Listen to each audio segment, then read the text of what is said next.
Hello, do you know that everybody pretending to be hating Peter Obi at one point in time believed and loved Peter Obi? Yes, including these Agbadorian Republicans, these so-called Emilocons. They all love Peter Obi. When Peter Obi was vice presidential candidate to Atiku, everybody believed in him, everybody believed in Atiku, except that Buhari used the power of incumbency to do. Anyway, that belongs to the archive of history. But the truth still remains that there was a time they all loved Peter Obi. Now the question is, why they sought sudden hate when they refer to Peter Obi or us as obidiots, as we are all idiots? The truth is, the sudden translation of hate to Peter Obi is just for one reason, and one reason alone. And that a Peter Obi's presidency was going to reveal the truth about Nigeria. Now, sometime ago, I told you about, the lies they told us in Nigeria. Currently in Nigeria, everything is mixed up. Everything is upside down. Our history is mumbo jumbo. There is nothing about Nigeria that has its proper perspectives. So Peter Obi was going to bring a new definition, a new perspective, a new look, a new everything about Nigeria. And some of the things that Peter Obi was going to change is about the fact that the skewed nature that Nigeria has evolved over time, where certain people benefit more than certain people, where you must have heard about this balance, where monkey they walk, baboon they chop. Let me tell you certain narratives that would have changed. Some of the things that Peter Obi revealed when Peter Obi went to churches and when they introduced him, you saw the thunderous ovation that greeted Peter Obi. You see, on this channel, I try as much as possible to delve on the issues we've always shied away from.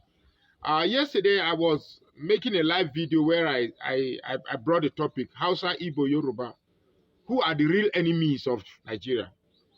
Some called in and said it's the Hausa, some said it's Fulani, some said it's Yoruba, some said it's Igbo, some said...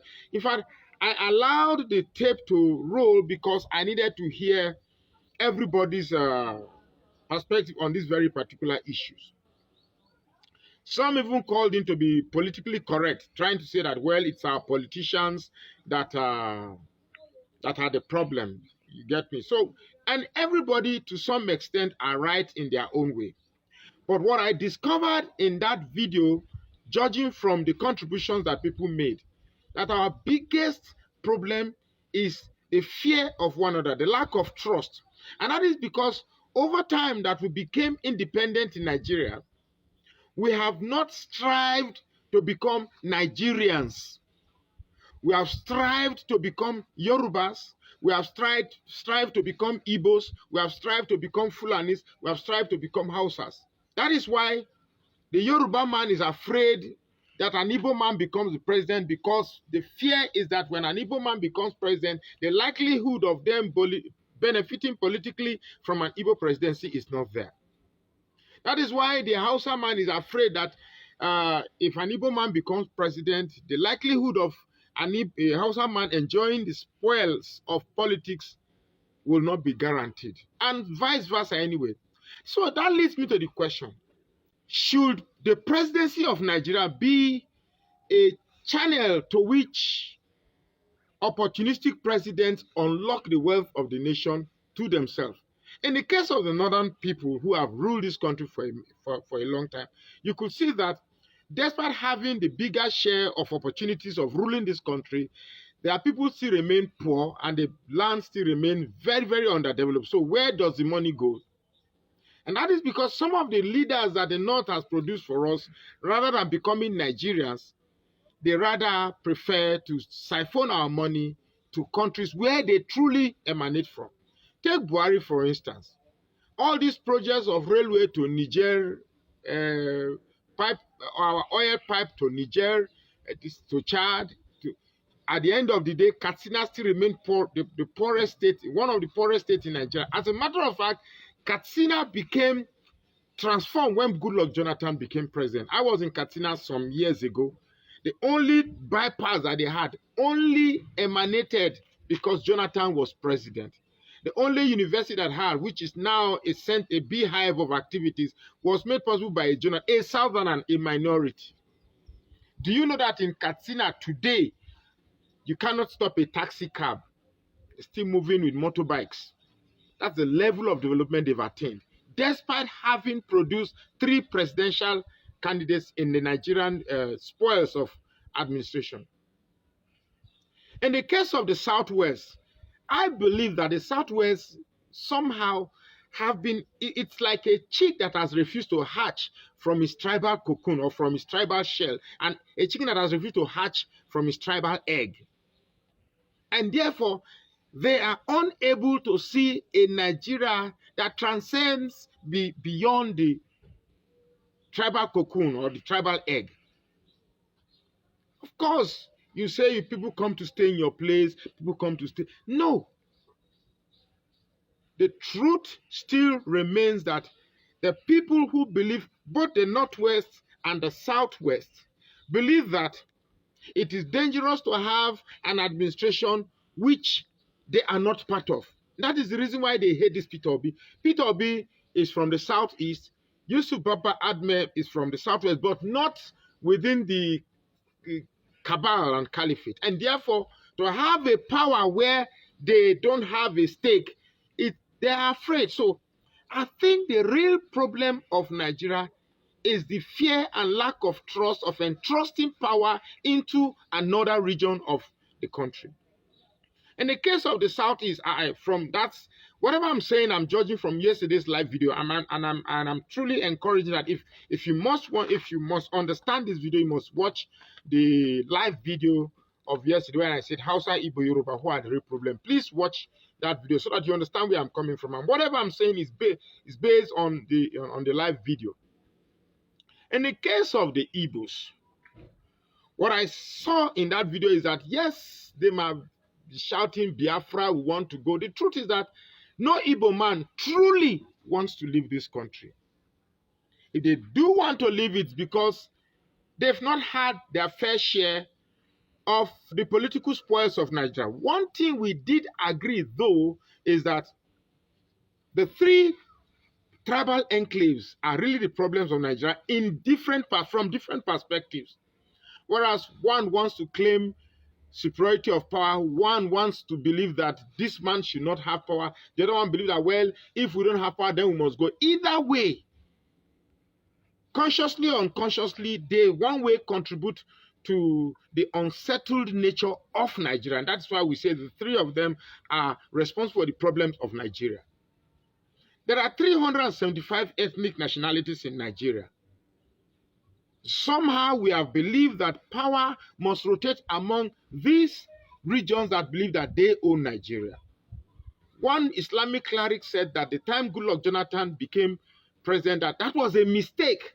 And that only emphasizes how deeply confident they believe that power must be with them and reserve the right to choose where power must go. Have you ever asked why the Northern Caliphate feel more comfortable that power should go to the Yorubas?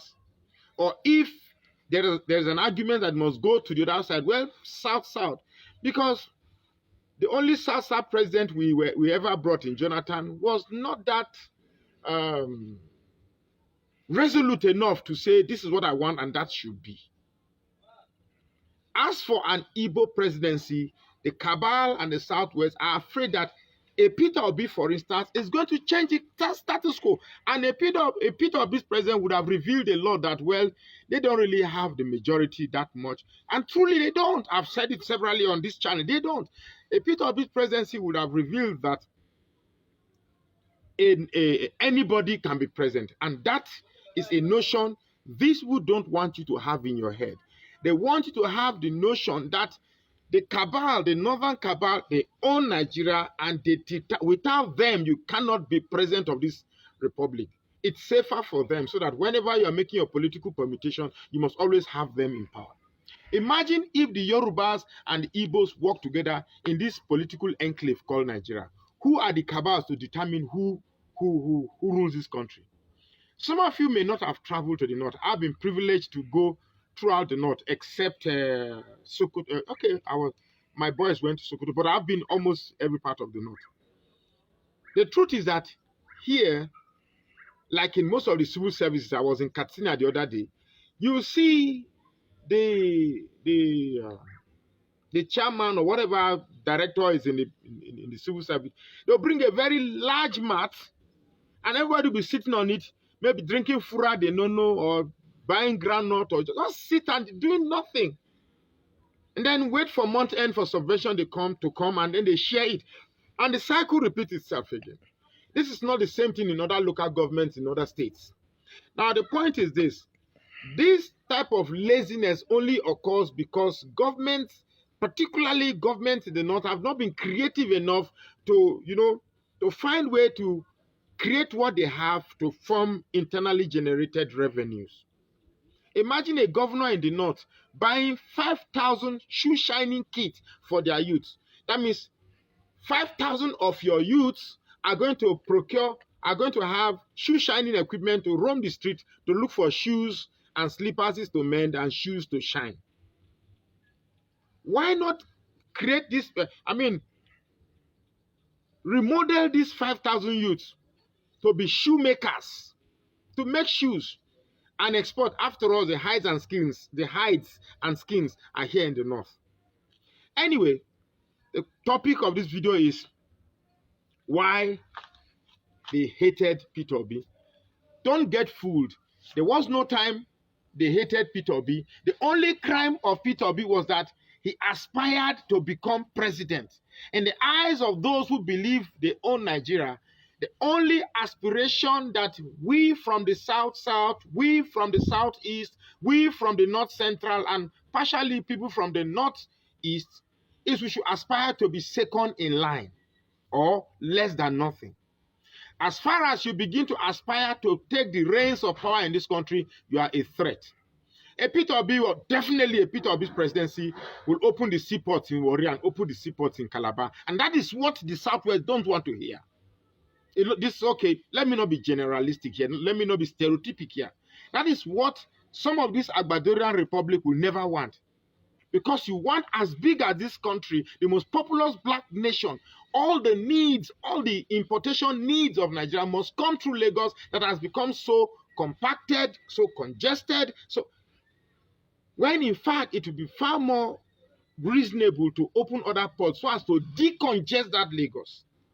But because everything must come there, the Igbo man who buys things that comes through Lagos must go through how many checkpoints with different custom rates before it gets good to his place or anywhere in the country.